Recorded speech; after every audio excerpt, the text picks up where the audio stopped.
السلام علیکم ورحمۃ اللہ وبرکاتہ دوستو، آج کی ویڈیو میں ایک اہم وظیفہ، چھوٹا سا وظیفہ، سورۃ الاخلاص، قل هو اللہ احد، یہ سب کو آتی ہے، ٹھیک ہے۔ یہ پوری سورت جو ہے، اس کو آپ نے جو طریقہ یہاں پر لکھ کر بتا رہا ہوں، اس طریقے سے پڑھیں انشاءاللہ۔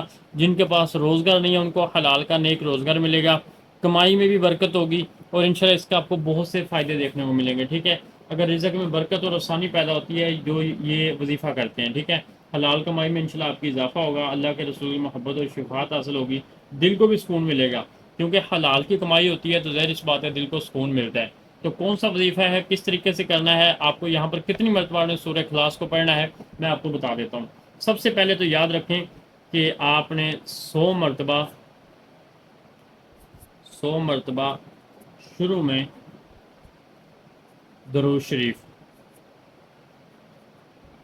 درود پاک کو آپ نے 100 مرتبہ شروع میں پڑھنا ہے، ٹھیک ہے، اور دل سے پڑھیں، خشوع و خضوع محبت کے ساتھ پڑھیں، ٹھیک ہے۔ اور اس کے بعد آپ نے کیا کرنا ہے، کون سی صورت ہے، سورۃ الاخلاص، سورۃ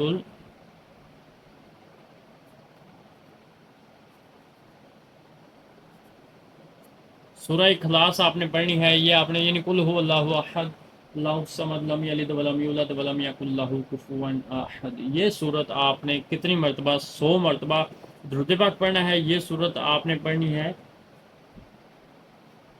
1000 مرتبہ، 1000 مرتبہ پڑھنی ہے۔ لیکن جب بھی آپ نے اس صورت کو پڑھنا ہے تو آپ نے ساتھ میں تسمیہ، یعنی کہ بسم اللہ الرحمن الرحیم، اس کو آپ نے لازمی ہر مرتبہ سورہ اخلاص قل هو اللہ احد کے ساتھ لازمی پڑھنا ہے۔ یعنی پہلے بسم اللہ پڑھنی ہے، پھر سورہ اخلاص مکمل پڑھنی ہے، یہ آپ نے 1000 مرتبہ پڑھنا ہے، ٹھیک ہے۔ اس کے بعد آپ نے کیا کرنا ہے وہ سن لے گے، پھر آپ نے کس وقت پہ کرنا ہے پہلے یہ سن لیں۔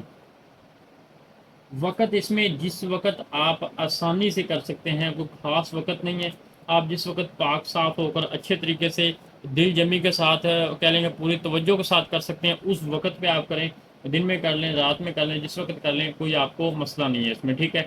پھر آخر میں آپ نے کیا کرنا ہے کہ آخر میں پھر آپ نے 100 مرتبہ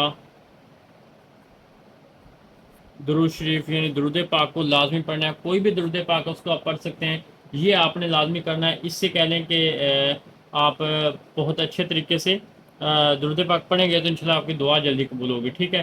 باقی اس کے علاوہ وظیفہ باقاعدگی سے کریں، جلدی نہ کریں، کھانے پینے میں حلال چیزیں کو ترجیح دیں، ٹھیک ہے، دل میں شک یا جلد بازی نہ رکھیں، آپ صبر کریں، انشاءاللہ اللہ تعالیٰ آپ کو ضرور رزق حلال بھی نصیب فرمائے گا، آپ کی کمائی میں برکت بھی ہوگی، آپ کو اچھا رزق بھی ملے گا، ٹھیک ہے۔ باقی اس کے علاوہ مزید آپ صدقہ کر سکتے ہیں، صدقہ کرنے سے رزق بڑھتا ہے۔ آپ سورۃ الواقعہ کو مغرب کے بعد پڑھیں، انشاءاللہ بہت زیادہ آپ کو رزق ملے گا۔ آپ نے کیا کرنا ہے کہ سورۃ الواقعہ کو مغرب کے بعد، یہ بھی ایک آپ روٹین میں شامل کر لیں، سورۃ الواقعہ، انشاءاللہ اس سے بھی آپ کو بہت اچھا رزق ملے گا، ٹھیک ہے۔ یہ سارے کام کریں۔ پھر اسی طرح بتاتا چلوں کہ جو دعا کروانا چاہتے ہیں اپنے روزگار کے لیے یا کاروبار کے لیے، برکت کے لیے، وہ اپنا نام لکھ کر بالخصوص ہمیں کمنٹس میں بتا سکتے ہیں۔ ویسے ہم سب کے لیے دعا کرتے ہیں کہ اللہ تعالیٰ جتنے بے روزگار ہیں سب کو نیک اور اچھا روزگار نصیب فرمائے، جن کے پاس پہلے سے روزگار ہے، جو کمائی کر رہے ہیں، اللہ تعالیٰ ان کی کمائی میں برکت نصیب فرمائے۔ آج کی ویڈیو میں اتنا ہی، اگر ویڈیو پسند آئی ہے ویڈیو کو لائک بھی کیجیے گا، چینل کو سبسکرائب کیجیے گا۔ السلام علیکم۔